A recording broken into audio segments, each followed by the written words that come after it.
Assalamualaikum warahmatullahi wabarakatuh. Baik, Bapak Ibu calon wali murid yang akan mendaftarkan siswa-siswinya, terutama untuk SD di tahun ini, tahun ajaran 2025-2026. Yang mana sistem kita sekarang ini sudah berubah menjadi sistem penerimaan murid baru atau disingkat dengan SPMB. Nah, di sini saya akan mempraktekkan cara bagaimana calon wali murid mendaftarkan siswa-siswinya ya. Pertama kita masuk ke menu Google atau Chrome bagi yang menggunakan HP. Sekarang saya praktekkan menggunakan laptop. Nah, di sini ada menu. Nanti Bapak dan Ibu silakan pilih, ketik di Chrome atau Google itu ini ya, spmbbatam.id. Di sini saya akan praktekkan bagaimana cara kita masuk. Saya sudah mendaftar dan saya tinggal login ya. Sebelumnya Bapak dan Ibu perhatikan di sini ada juga pembagian jalur khusus untuk SD. Itu ada jalur domisili, diperuntukkan bagi calon murid yang berdomisili di dalam wilayah penerimaan murid yang telah ditetapkan Wali Kota Batam ya. Berarti Bapak dan Ibu memang berdomisili di tempat wilayah di mana Bapak Ibu ingin mendaftarkan siswanya. Kemudian untuk jalur yang kedua untuk SD itu ada jalur mutasi ya.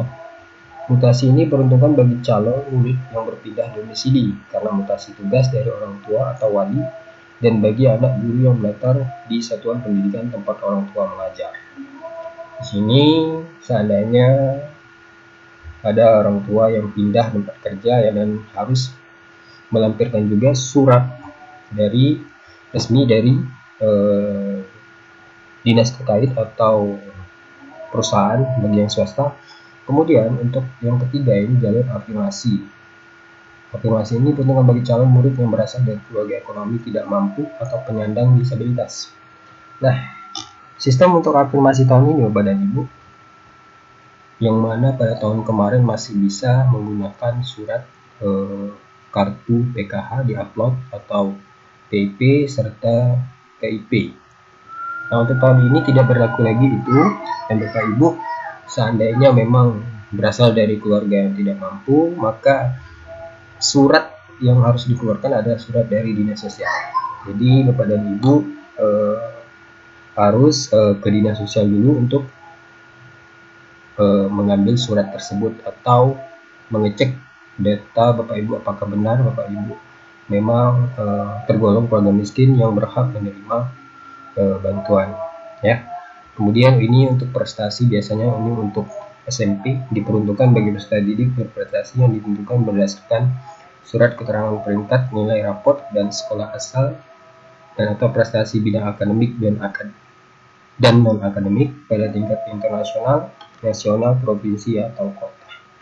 Baik, di sini saya sudah jelaskan bagaimana prosedur pembagian jalur masuk SPMB dan kuotanya Bapak Ibu. Di sini jadwal di pendaftaran SPMB untuk SD itu dimulai pada tanggal 2 sampai 10 Juni. Tahap 1 itu pendaftaran afirmasi. Kemudian pada tanggal 1 sampai tanggal 11 Juni itu tahap 2, itu pengumuman untuk yang mendaftar afirmasi. Nah, selanjutnya pada tanggal 11 sampai 15 Juni ini tahap 3 pendaftaran domisili dan mutasi. Berarti domisili dan mutasi pada tanggal 11 sampai 15 Juni. Nah, kemudian pada tanggal 17 Juni tahap 4 pengumuman domisili dan mutasi. Berarti pengumuman untuk yang mendaftar domisili dan mutasi. Kemudian selanjutnya pada tanggal 17 sampai 19 Juni tahap 5 daftar ulang seluruh calon murid yang dinyatakan lulus tahap administrasi ya pada bulan. Oke. Kemudian untuk SMP juga sekolah menengah pertama 16 sampai 22 Juni. Tahap 1 pendaftaran afirmasi dan prestasi tanggal 23 Juni. Tahap 2 pengumuman afirmasi dan prestasi tanggal 23 sampai 30 Juni. Tahap 3 pendaftaran domisili dan mutasi, kemudian tanggal 2 Juli. Tahap 4 pengumuman domisili dan mutasi. Nah, selanjutnya tanggal 2 sampai 4 Juli. Tahap 5 daftar ulang seluruh calon murid yang dianggap lulus administrasi. Nah, Bapak Ibu, saya akan mendemonstrasikan bagaimana cara kita mendaftar untuk penerimaan PPDB. Ini saya sudah dapatkan akun dan saya akan masuk ke menu, akan masuk ke login ya Bapak Ibu.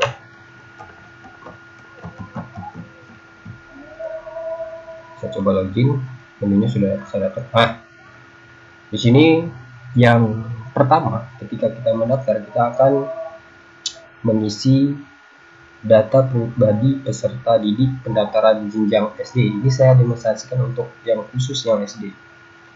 Nah, kemudian yang pertama kita isi dulu kewarganegaraan peserta didik Indonesia, kemudian nama lengkap calon murid. Di sini saya kasih nama calon murid ya. Nama lengkapnya sudah akan diisi, jenis kelaminnya laki-laki atau perempuan. Di sini saya isi laki-laki. Kemudian untuk agama, di sini saya isi agamanya Islam. Selanjutnya Bapak dan Ibu silakan isi NIK ya. NIK di sini. Selanjutnya nomor KK ya. Kemudian tempat lahir. Tempat lahir itu nama kota ya. Kota Batam. Kemudian kebutuhan khususnya, apakah dia memiliki kebutuhan khusus atau tidak. Kemudian transportasinya, kalau dekat bisa isi jalan kaki, kalau seandainya agak jauh bisa menggunakan kendaraan, motor atau segala macam. Nah, kemudian selanjutnya agama tadi udah, NISN silakan diisikan bagi yang punya NISN. Biasanya kalau TK itu juga yang ada juga yang memiliki NISN. Kemudian nomor registrasi akte, di sini saya cuma demonstrasikan ya. Nanti Bapak Ibu silakan isi sesuai nomor akte. Kemudian tanggal lahir silakan diisikan. Kemudian tempat tinggal, apakah bersama orang tua atau tidak ya. Kemudian anak keberapa silakan diisi. Nah, yang ini menu ini biasanya ini diperuntukkan untuk data dapodik. Silakan diisi ya, apakah calon peserta didik pernah menerima program bantuan dari pemerintah dan terdaftar pada data terpadu kesejahteraan sosial DTKS. Nah, ini DTKS 2022 bagi yang mendaftar jalur afirmasi harus terdaftar di DTKS dengan catatan Bapak dan Ibu harus minta surat dari dinas sosial ya. Biasanya yang punya PKH itu biasanya terdaftar, tapi untuk kartu nggak berlaku untuk di penguploadan. Yang berlaku dalam penguploadan di berkasnya adalah surat keterangan dari dinas sosial. Kemudian apakah calon peserta didik tetap akan menerima dan terdaftar pada DTKS? Apakah iya atau tidak ya? Kemudian alasan calon murid baru tetap akan menerima program bantuan. Ya mungkin ini silakan di sini isi apakah ya, keluarga pidana atau yang biasanya ini keluarga miskin ya, atau yang terjatuh asuhan atau panti sosial ya. Di sini saya isi keluarga miskin. Kemudian asal sekolah, Bapak Ibu jangan lupa asal sekolah ya. Di sini biasanya nanti akan otomatis ya. Nah, di sini akan otomatis ya Bapak Ibu, akan otomatis Ibu tulis misalnya RA atau biasanya TK ya. Nah, TK mana, berasal dari TK mana, silahkan dipilih. Saya coba di sini Smart Kids Kupang. Nah, di sini NPSN yang sudah akan diisi bagian muncul. Itu otomatis NPSN akan muncul. Kemudian kontak atau WhatsApp silahkan diisi, nomor HP, email bagi yang memiliki email biasanya ini. Ya biasanya kalau memiliki email silahkan diisi. Apakah alamat Anda sesuai dengan dokumen kartu keluarga atau KK? dengan isi sesuai dengan kakak atau tidak sesuai ya. Kemudian dalam kota atau luar kota, di dalam kota di Kota Batam. Kemudian kecamatan, apakah calon siswa berada di kecamatan mana? Kita klik kalau otomatis. Kalau untuk Sekupang ya, Sekupang, misalkan Sekupang sini, kelurahannya akan otomatis nanti saya tentukan Tanjung Priok. Kemudian Bapak dan Ibu silakan isi alamat rumah sesuai dengan blok berapa, alamat rumah di mana. Di sini saya contohkan Jalan Raya Marina City, Perumahan Taman Victoria. Kemudian RT-nya RT berapa, RW-nya RW berapa. Kemudian kode posnya silakan diisi juga. Selanjutnya Bapak dan Ibu, data panduan misi nilai peta ya, peta rumah kita atau alamat menggunakan Google Map. Nah, di sini Kota Batam. Nah, jika Bapak Ibu menggunakan handphone, silakan klik yang di sini ya. Nanti akan otomatis terarah pada posisi Bapak Ibu. Sebaiknya mendaftar itu posisi kita harus berada di rumah atau di alamat sesuai yang kita daftarkan. Kemudian jika menggunakan laptop juga diklik di sini. Lalu di sini jika Bapak Ibu ingin mencari secara manual, silakan klik di sini. Lewat keluarga ya. Di sini saya contohkan nanti deretan. Kalau lebih gampangnya kalau saya cari di mana posisi Marina atau lain macamnya di Gua Batam ya. Contoh saya cari di Sekupang, di wilayah Tanjung Priok.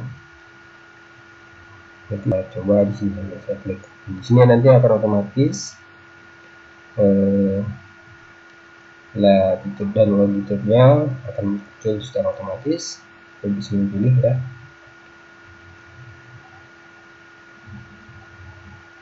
Nah, sampai kemudian selanjutnya Bapak dan Ibu tinggal memilih jalur, pengen jalur yang mana. Seandainya jika Bapak Ibu mau masuk jalur afirmasi ya, jalur afirmasi ini diperuntukkan bagi calon murid yang berasal dari keluarga ekonomi tidak mampu atau penyandang disabilitas ya. Yang tidak mampu seperti yang saya jelaskan tadi, Bapak dan Ibu harus melampirkan surat ya, surat dari dinas sosial, bukan PKH, PIT atau KIP ya. Harus melampirkan surat dari dinas sosial. Jika Bapak Ibu melampirkan surat kartu PKH, maka akan ditolak. Untuk aturan sekarang seperti itu ya. Kemudian untuk yang kedua, domisili.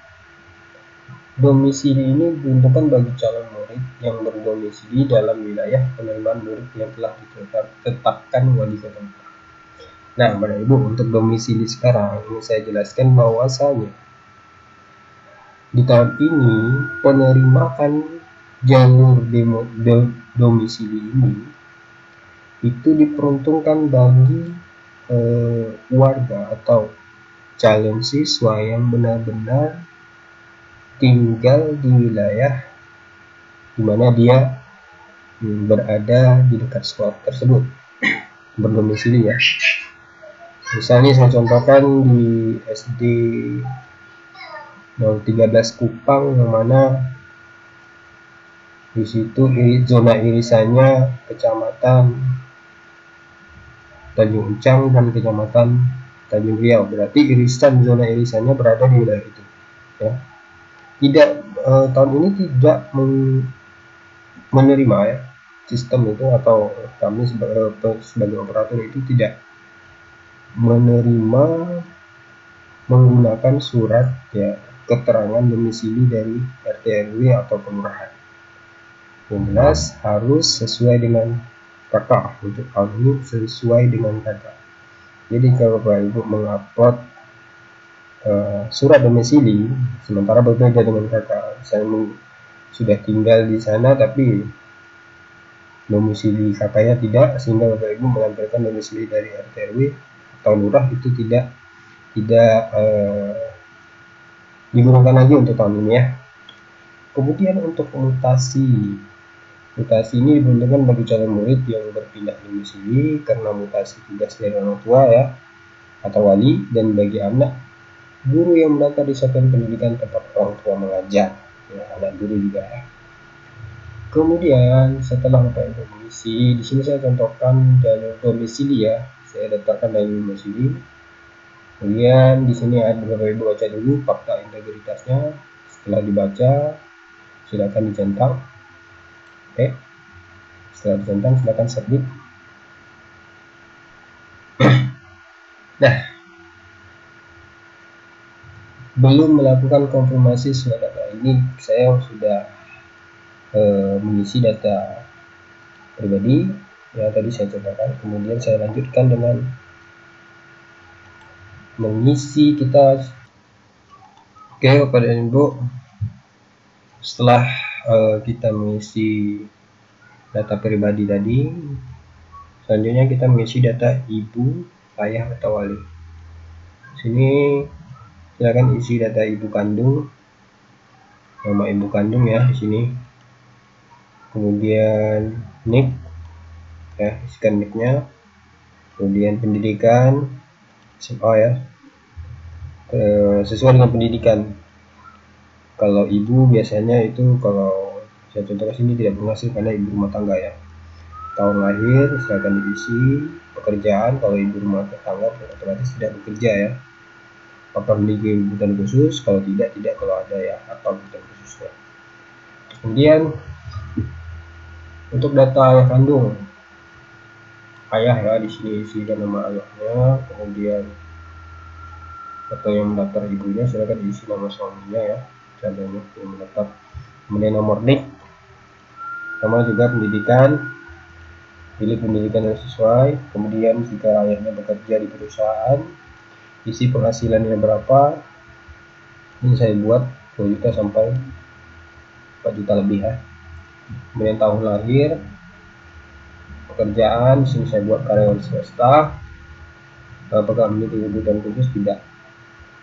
Kemudian selanjutnya data wali. Wali ini bisa juga saudara ya, bisa juga nenek atau kakek ya yang jadi wali. Silakan diisi nama walinya juga sama, isikan nomor NIK-nya, kemudian pendidikan, penghasilannya, kalau dia bekerja isi penghasilannya, kemudian tahun lahirnya, pekerjaannya, kerjaan apa misalnya ya, sama juga kebutuhan khusus atau tidak ya tidak. Kemudian selanjutnya silakan baca dulu fakta integritasnya. Kalau sudah yakin silakan dicentang, kemudian submit. Oke. Selanjutnya silakan kita lanjut isi option C, berkas pendaftaran. Nah, di sini berkas pendaftaran Bapak dan Ibu. Kalau untuk jalur domisili itu hanya 3 berkas yang Bapak Ibu siapkan. Yang pertama adalah akte kelahiran ya. Kemudian yang kedua Pak Ibu siapkan kartu keluarga atau KK. Yang ketiga EKTP orang tua ya. Ini biasanya KTP ini suami istri ya, digabung jadi satu file ya, kandung atau wali ya. Yang biasanya kalau seandainya wali atau anak panti itu bisa walinya, dengan catatan kakak untuk anak panti ini sudah masuk pada yang mengurus panti. Nah, untuk akte kelahiran itu filenya maksimal ukurannya 500 KB, jangan lebih dari 500 KB. Kalau lebih, otomatis penguploadannya akan tertolak. Silakan Bapak dan Ibu kecilkan atau yang memang scanannya atau di scan ya, biasa kalau yang bagus itu di scan dengan ukuran file 500 KB.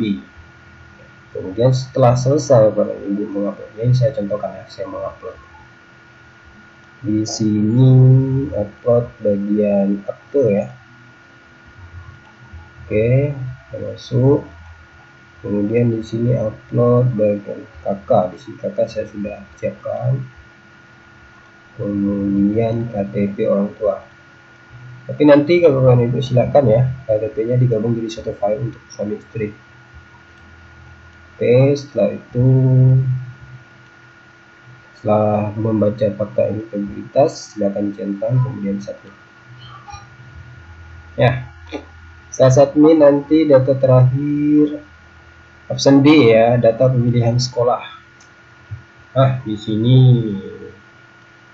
dan Ibu ada pemilihan sekolah untuk jalur seleksi domisili ya. Sini tujuan sekolah pertama kita isi. Di sini saya contohkan ya. Misal Bapak Ibu mau mendaftar ke SDN 13 Kupang, silakan isi. Kemudian option keduanya, ini opsi kedua, Bapak Ibu tertolak atau ya maksudnya kuota di 13 penuh. Bapak Ibu di option keduanya bisa memilih, ini sudah ada ini sekolah pilihan dengan otomatis zona irisannya. Ya, option kedua kita pilih yang 009 itu aja ya.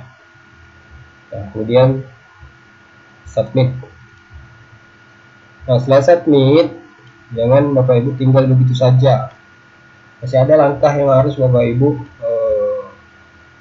selesaikan ya. Jika tidak Bapak Ibu biarkan sampai di sini, data pada calon anaknya yang ingin sekolah tidak akan sampai pada tim pemeriksa.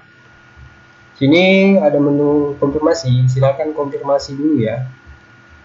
Jangan sampai nggak dikonfirmasi. Kalau nggak dikonfirmasi, datanya nggak terkirim. Kalau sudah yakin ya dengan yang kepada Ibu isi, datanya sudah benar semua, silakan. Sorry maaf, saya jelaskan sedikit. Ini untuk jalur domisili ya, berkasnya ini. Berkas pendaftaran ya. Saya feedback sedikit, saya jelaskan sedikit. Nah, di sini untuk domisili. Kalau untuk nanti, kalau seandainya untuk jalur afirmasi, ini akan ada tambahan dokumennya. Dokumen surat dari dinas sosial. Kalau seandainya untuk yang siswa tidak mampu atau miskin ya. Selanjutnya, kalau untuk yang disabilitas, itu biasanya nanti melampirkan surat keterangan dari psikolog atau dari dokter umum atau dokter pribadi ya. Setelah itu nanti silakan diupload berkas itu. Nah, setelah selesai semua, silakan klik konfirmasi ya. Di sini saya coba klik konfirmasi. Oke, konfirmasi berhasil. Konfirmasi berhasil. Nah, setelah konfirmasi berhasil, nanti menu konfirmasi akan hilang dan berganti dengan cetak bukti pendaftaran SPFB. Nah, inilah yang nanti Bapak Ibu cetak untuk pendaftaran ulang.